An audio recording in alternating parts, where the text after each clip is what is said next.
Time to test the Immortal build. This is a follow-up to my previous guide, the one where I introduced what I called the Immortal build. Most of you loved it, and a few of you said it wouldn't survive Endgame, that it can't handle the final boss, that eventually it falls apart. So today we're running it all the way to the credits. No respec, no emergency build swap. I'll show you how the setup evolved naturally, what improved, and whether I changed anything fundamental or doubled down on the exact same principles. If you trusted the build, this is where you find out how far it actually goes. And if you doubted it, well, let's see who was right. The quickest recap is that the build revolves around a single core mechanic, which is life recovery on Amrita gain. I was using the Tonfas and the Udachi, and I was completely ignoring the Blacksmith. Now let me show you how it played out. Let's start with the cores. Since I want healing from Amrita and I have Nuppeppo equipped in Yang, I didn't care about my second slot, so I just equipped whatever gave me the best value for damage and armor. But later in the game, you do run into a few more Nuppeppos, which was actually a common question in the comments in the previous video that I unfortunately didn't address. If the first Nuppeppo you meet at Hamamatsu Castle drops a common core, it won't have the life recovery on Amrita, which means you will have to reload somehow, or wait until the start of the third map where you will finally be able to farm one. This one. But remember, that isn't the only source. It's just the best option that early, because the 12 it gives you is twice as much as you'll find on any piece of gear. That's why getting it early is ideal for smooth sailing. Nevertheless, you just want to collect the gear that has it when you find it, and it all adds up. In any case, I found another Nuppeppo soul core, so why not double down and equip both? Yep, I slapped 2 Nuppeppos in my Yang and I never took them off. That's already 24 base healing for both Samurai and Ninja. And for my Yin, they are exactly the same as they were in the previous video. Extraction, power, fire, and preservation talismans, no change there. For Guardian Spirits, I simply went all in on Nikomata for Ninja. It seems to me like all around good ninja buffs, damage, key recovery speed, quick attack break, key consumptions, all good. And on top of all that, the Thunderclaw kick is very critical for the ninja playstyle, as I'll show you later. So I broke all the soul cores I had and I pumped them into it to level it up. And for Samurai, I went with O, mainly because it has some of the life recovery we want, and a Spirit Force bonus as well. But I finished the game before investing much more into it.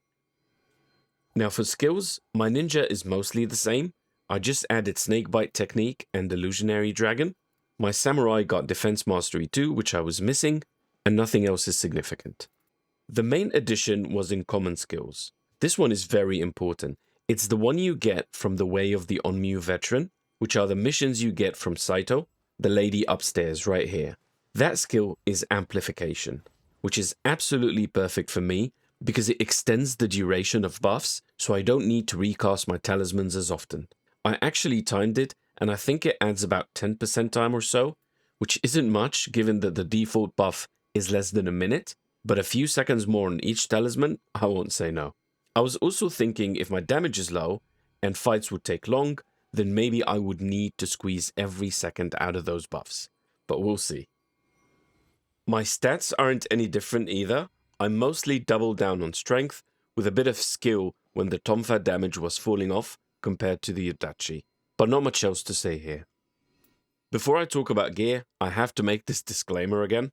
Before you get confused, I'm using the Type B rarity colors, which looks like this. As a Diablo or Warcraft player, that's the right color order for me.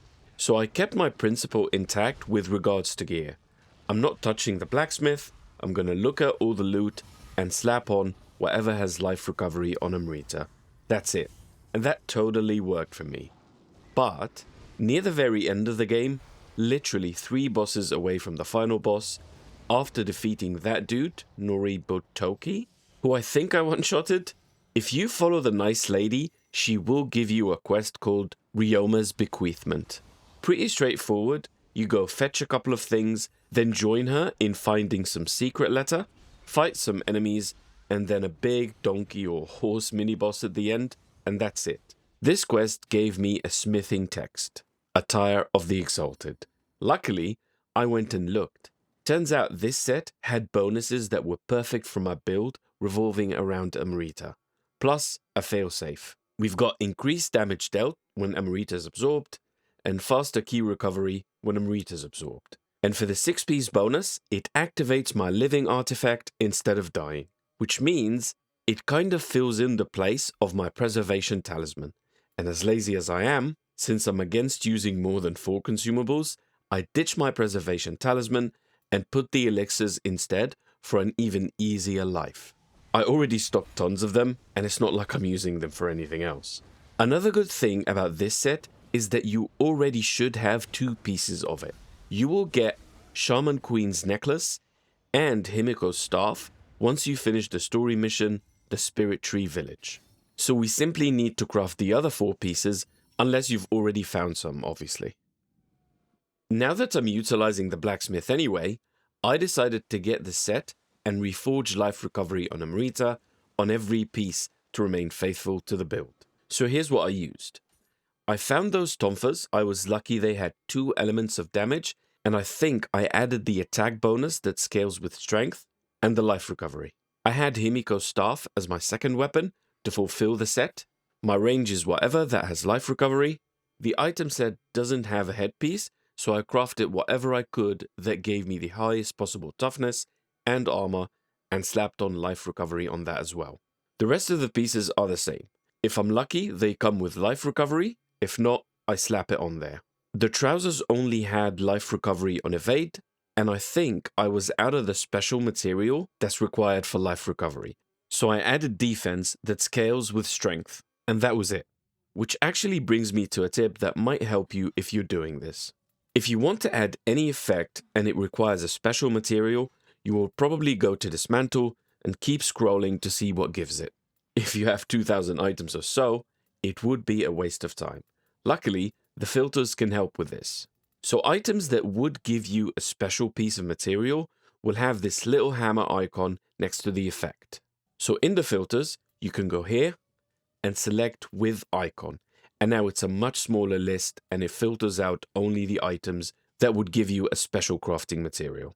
Now for accessories, I have the necklace for the item set, and another piece that had Amrita gain on strong attack. And for my shortcuts, I'm using those 4. As I mentioned, we're not using a second page.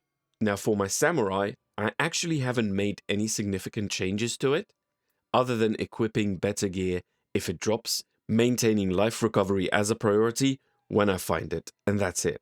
As a personal preference, I love the Odachi, but you can be more efficient and get quicker weapons for the samurai, so you can get more quick hits and faster healing. But for me, I do that already with the ninja anyway, so I didn't feel like I need them both to be the same playstyle. And finally, let me show you the changes I made to my ninjutsu.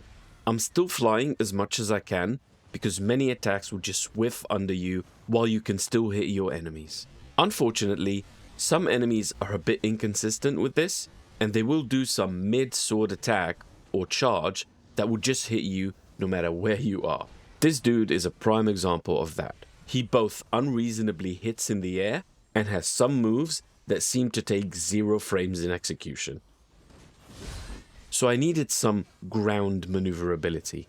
We are still utilizing infinite combos using the awesome Demon Dance, which remember, extends your invulnerability period, but instead of using quick attacks, I started relying more and more on Storm of Strikes. This move is absolutely broken. It interrupts most boss moves, is very hard to get hit while you're doing it, and has got pretty good damage. If played right, it will position you behind the enemy, and the hits will be backstabs as well, which will even heal you more. It's absolutely insane. The trick here is not just to spam it, but time it correctly.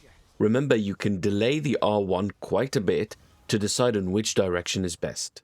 Here, for example, he often does his downward sword hit, and when I see that coming, I try to position myself by hitting R1 to the leftmost or the rightmost of him, whichever side that would put me further away from the sword. This will make him whiff, will make me fully hit my combo without getting damage, and potentially end up hitting him from behind. The final addition I started using is another crazy move that you have with tonfas. Since I both need to pull out to buff or throw some status effects on the target, and I also need to be close in their face because I'm playing a tonfa, this move is perfect. It just allows me to close the distance instantly. It covers a ton of space pretty fast, and you can chain it after any dodge or roll if you're getting up. You just hit triangle, and it even says if you're close, it increases your power. It's called Fleet Foot. And lastly, the move I mentioned earlier, Thunderclaw Kick. The reason this move is critical is that it's the opposite of Fleet Foot. It's a get out of jail free card. If I need to pull out safely and create a distance to escape any bad position or to interrupt an enemy combo, that's my go-to skill. This move has saved my life more than anything else, and it always helped me recover from stupid mistakes. So for the final boss, obviously spoiler alert if you're not there yet, with everything I showed you, with the same amount of unspent points I still have, I didn't even spend anything in the +1 attack nodes. Facing this boss was quite a unique experience, mainly because he was a freaking pushover. I nearly thought I might do a cool no-hit parry only video for him, like I did for Simon in Expedition 33, but no, he just died on my 3rd attempt. He didn't even have a phase 2. And this build is literally unstoppable from start to finish. Yes, I haven't completed a New Game Plus. We're only talking about the first playthrough here, but if you care enough to play a New Game Plus, you probably don't need a guide and can kick ass on your own. Now let me know in the comments if you followed my build, how is it working out for you, and if you've made any tweaks or improvements that might be helpful to the rest of the viewers. Thank you for your time, and I'll see you in the next video.